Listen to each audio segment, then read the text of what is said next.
Hi there. Happy to be here with you today. We're in the week 3 of a series called Behind the Scenes. I'm Everett Dirksen. Joining me is Brittany Dedrick from IT Real Simple, a longtime friend of mine and colleague. Brittany, we've worked together a long time, and today we are solving security and encryption. So we called this segment Lock It Down because we know that in business, we like things to be secure and safe, and we want to know whether we're doing it right? So happy to have you here with me today. Let's get right into it. Tell me about accounting in the cloud. A lot of our clients do their bookkeeping in the cloud and accounting and things like that. Is it safe? What's going on there? What are they using? What should I think about?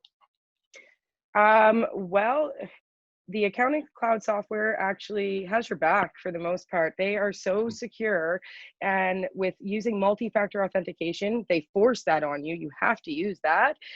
You are protected in a lot of different ways. You can rest easy knowing that your accounting data is protected and secure in the cloud today. Okay. Actually more secure than it was on your computer sitting in your office. Well, that's a great point. I've had clients tell me that their hard drive has been ransomwared or something's wrong with it or burned down or broke, and they have no access to their data anymore. And I've never heard anybody say that about the cloud yet. So Exactly. there's the proof. Okay, so everything's highly encrypted online. Authentication, I like that. Even though it's a bit of a pain to us, right? This multi-factor thing. Explain what that is just briefly so that everybody understands. Amazon is a good example of it. When you go to Amazon, you go to log in, and then it will send a text message to your phone with a code, and you have to enter that code to get in.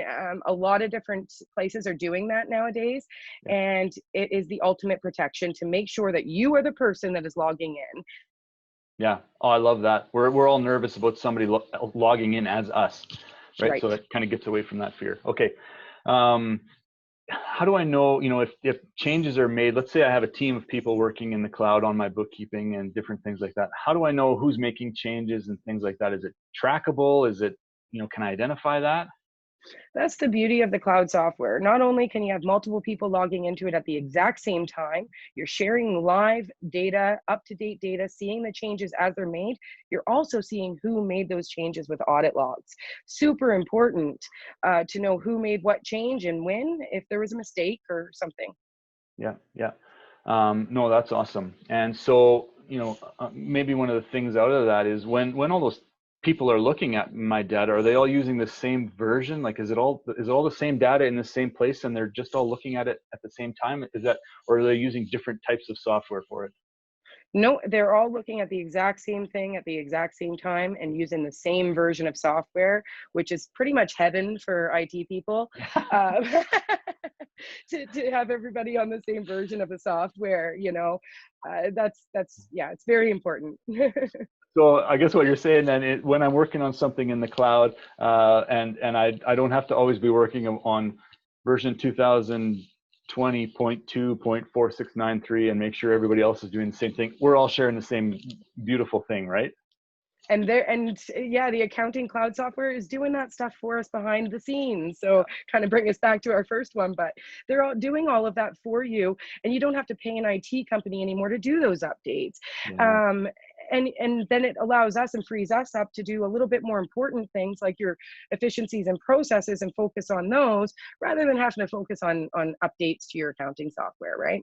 I like that. No, that's a great point that we now with automation or with the cloud, with some of these things, I can get away from having somebody just hired to keep them maintained. Now we're working on how do I make my business better?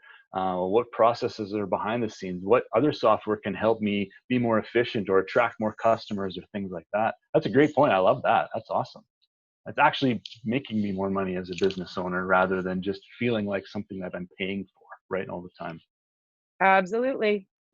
Okay, in Canada, what kind of laws govern this stuff, the data in the cloud, and how do I know that we're kind of in a safe place for that stuff? Well, you have to make sure that all of your data, meaning your backups, your emails, Okay. All data and all communication within your company is stored within your country, in Canada, in our case. And that's very important. And then we are compliant with the laws in Canada, not the United States, and not have to wonder what could potentially happen if somebody wanted access to your company's data. Typically, the government, for most businesses, wants us to keep data for up to 7 years off-site. Meaning it's not at you have an off-site copy of this data. So back in the day, you'd have a fire safe at home and you used to kind of go home with your hard drives and swap them out, tapes maybe. Now it's just in the data centers in Canada in your cloud software. So it's great.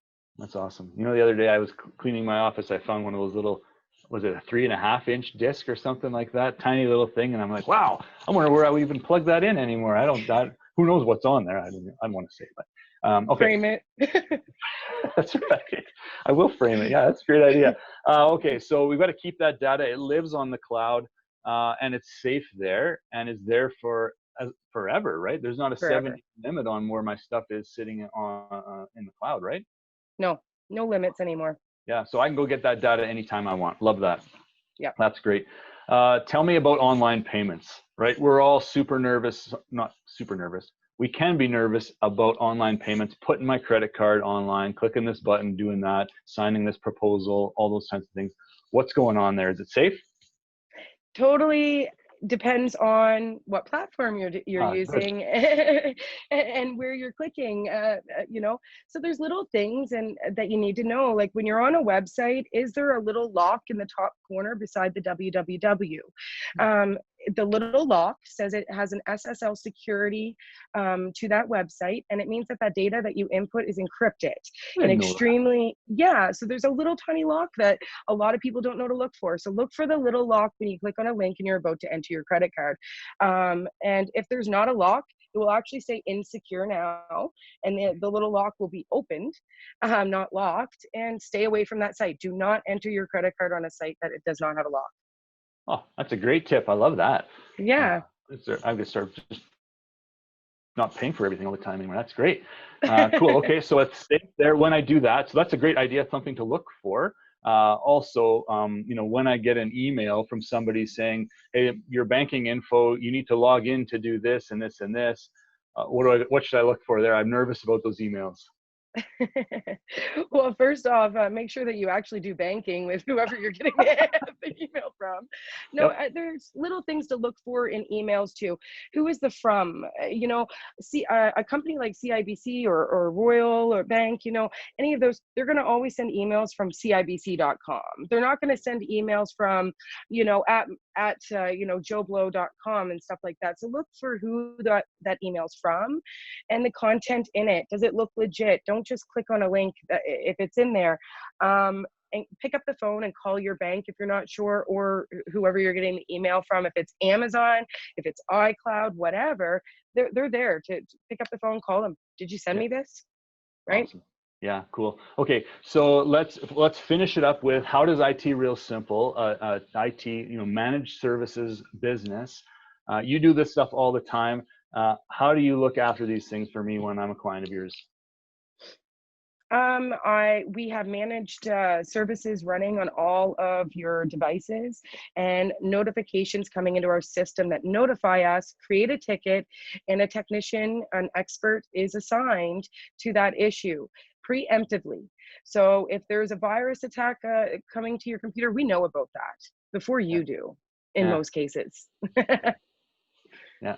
No, that's fair. You know what, that gives me a lot of peace of mind, knowing that somebody else there is monitoring, has the system in place to make sure I'm safe, my data is safe, my business contact. You know, there's a lot of value in a business network and database and all that stuff, right? We don't want that to be exploited or used or lost or anything like that. So that's awesome. Okay, so this is our third segment of our behind the scenes series, and we're talking about Lock It Down, which is security and encryption. How do we do that? I know you're an expert at that, and you can help any business do that, Brittany. And I would suggest they reach out to you, because I've got a lot of benefit out of the way you've helped me over the years, and the tools you've shown me, and the way you're monitoring what's going on the scenes. How do they get a hold of you if they want to just ask questions, see what you're all about, get to know you a little bit more? You can just go to www.itrealsimple.com and fill out our contact us form, or email us at sales@itrealsimple.com, and we'll be happy to help. Awesome. Well, it's sure been a pleasure to have you with us talking technology stuff. I know when I say stuff, that's the technical word for it. I know that a lot of people are curious about it, nervous about it, and we see it all the time. And so please reach out. There's professionals that want to help you figure those things out. And the cost is going to be less than you can imagine that it is, or that you think it is generally. Super good value there. And even if you do have to pay some money, the value is amazing. The peace of mind is awesome. I would suggest everybody moves ahead with that. So awesome. Thanks, Brittany. I appreciate you joining me, and let's get after it. And I'll see you next time. Thanks for having me. See you guys.